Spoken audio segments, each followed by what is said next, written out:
Assalamualaikum warahmatullahi wabarakatuh. Sebelum melanjutkan videonya, untuk selalu terdepan memperoleh updatean kami, mohon untuk subscribe ya dan nyalakan loncengnya. Like jika kalian suka. Gunakan headset kalian. Selamat mendengarkan.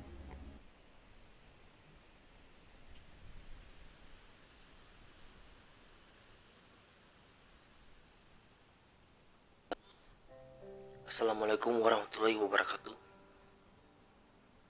Jumpa lagi dengan podcast harian atau daily podcast. Masih tentang COVID-19 atau coronavirus disease. Kali ini kita akan membahas tuduhan konspirasi penyebaran COVID-19. Banyak beredar isu-isu dari perang dingin antar negara hingga polemik akhir zaman. Seperti dilansir dari radarbalijawapos.com yang membahas siapa pasien zero COVID-19. Hal ini yang terus dicari oleh siapapun, terutama ilmuwan bidang virus. Pasien zero di Korea Selatan sudah diketahui, yakni wanita berusia 60 tahun yang merupakan jemaat gereja Jagat Baru itu. Wanita itu dianggap merupakan aliran sesat saat itu. Ialah pasien pertama COVID-19 di Korea Selatan. Dia juga mendapat gelar super spreader. Sampai saat ini, 60% penderita COVID-19 di Korea Selatan adalah anggota jemaat tersebut. Pasien zero di Indonesia belum diketahui siapa atau ditentukan siapa. Sangat sulit menelusuri sampai menemukan siapa pasien zero di suatu negara, apalagi di Wuhan, Tiongkok, yang pasien awal-awalnya sudah banyak yang meninggal. Tapi seiring dengan meredanya COVID-19 di Tiongkok, penelusuran itu bisa lebih serius dilakukan. Apalagi sudah 3 hari terakhir penderita baru COVID-19 di Provinsi Hubei, yang ibu kotanya Wuhan, tinggal 4 orang, bahkan kemarin tinggal 1 orang. Seperti disiarkan media setempat, penelusuran awal itu sudah mulai menghasilkan. Memang belum sampai ke pasien zero, tapi sudah dipastikan virus itu mulai terjangkit jauh sebelum akhir Desember. COVID-19 sudah mulai terjangkit tanggal 17 November 2019. Tulis dari hasil penelusuran tersebut. Ilmu pengetahuan tentu akan bisa mengungkapkan siapa pasien zero itu. Lalu akan diteliti lebih lanjut asal-usulnya. Ilmu pengetahuan telah berhasil mengungkapkan bahwa Raja Fir'aun atau Ramses kelima meninggal karena virus smallpox. Itulah virus mematikan zaman itu, yang konon juga melumpuhkan pasukan gajah Abraha yang akan menghancurkan Ka'bah kala itu. Tentu deteksi terhadap pasien zero COVID-19 akan lebih mudah dilakukan. Belum lama terjadi, meski harus bongkar-bongkar abu kremasi. Untuk sementara, apa boleh buat, Wuhan dianggap sebagai tempat bermulanya COVID-19. Tiongkok tidak membantahnya. Tapi Tiongkok menjadi sangat marah, terutama ketika seorang senator Amerika melontarkan tuduhan aneh bahwa COVID-19 itu berasal dari senjata biologis Tiongkok yang bocor, yakni dari sebuah laboratorium di kota Wuhan. Nama senator itu sebut saja Thomas Cotton, biasa dipanggil Tom Cotton. Usianya 42 tahun, anggota Partai Republik dari dapil Arkansas. PSW pernah menulis, memang ada laboratorium biovirus di Wuhan. Lokasinya 36 km di luar kota Wuhan. Disitulah dihimpun kotoran kelelawar terbanyak di dunia yang diambil dari gua manapun di Tiongkok untuk diteliti oleh para ahli virus. Ilmuwan sedunia sudah meninjau laboratorium itu. Mereka menyimpulkan COVID-19 tidak ada hubungannya dengan laboratorium dari kotor kelelawar tersebut. Maka, ganti Tiongkok melontarkan tuduhan yang sangat menyibukkan. Bisa jadi COVID-19 ini dibawa ke Wuhan oleh tentara Amerika. Ini ucapan dari Zhao Lijian. Zhao bukan orang sembarangan. Jabatan resminya adalah juru bicara Kementerian Luar Negeri Tiongkok. Berarti penyataannya itu sangat resmi. Apalagi pernyataan itu tertulis, diunggah di Twitter.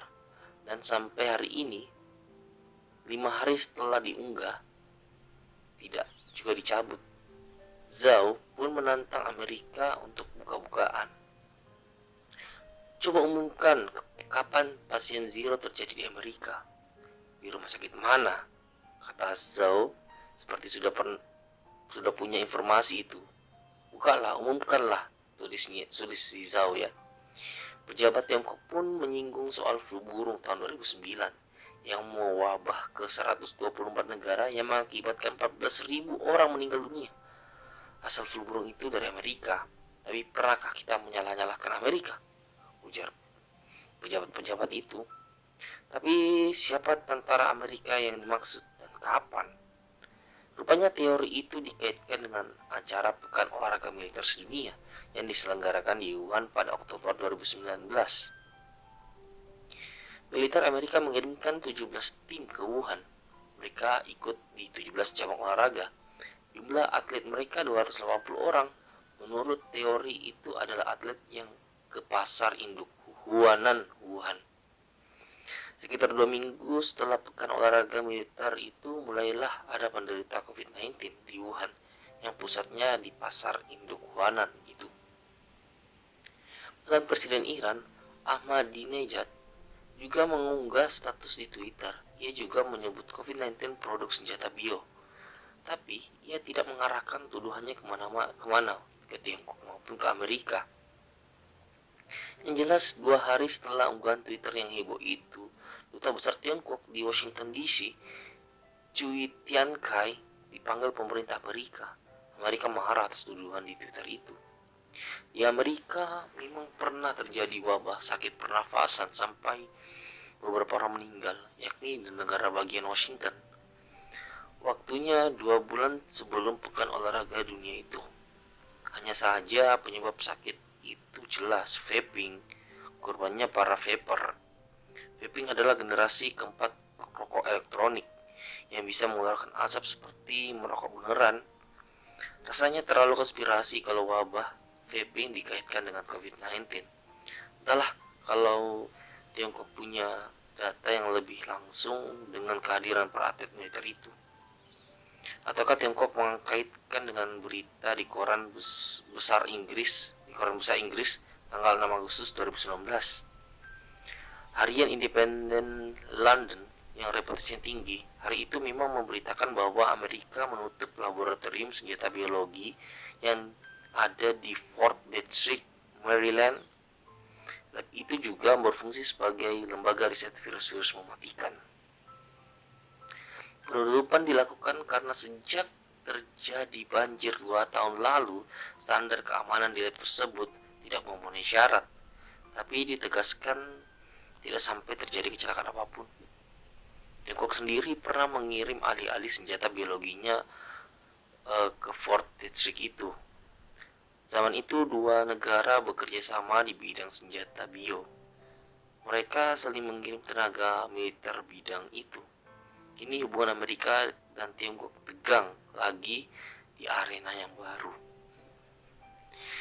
Di mana-mana memang terjadi perbedaan pendapat, baik antar negara maupun di dalam negara itu sendiri. Di semua negara ada kelompok yang menggalang persatuan untuk melawan COVID-19 tanpa perlu mempersoalkan siapa yang salah.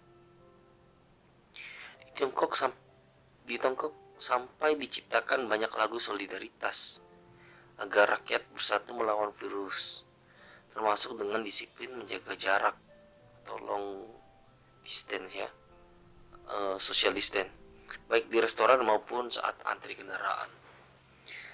Di Italia banyak juga menghiraukan itu. Para penghuni apartemen berdiri di balkon di luar kamar masing-masing sambil memandang ke bawah, ke jalan yang begitu sunyi, lalu secara serentak mereka menyanyikan lagu pembangkit semangat. Tapi ada juga yang sibuk menuding-nuding kadang ke satu arah, kadang ke banyak arah.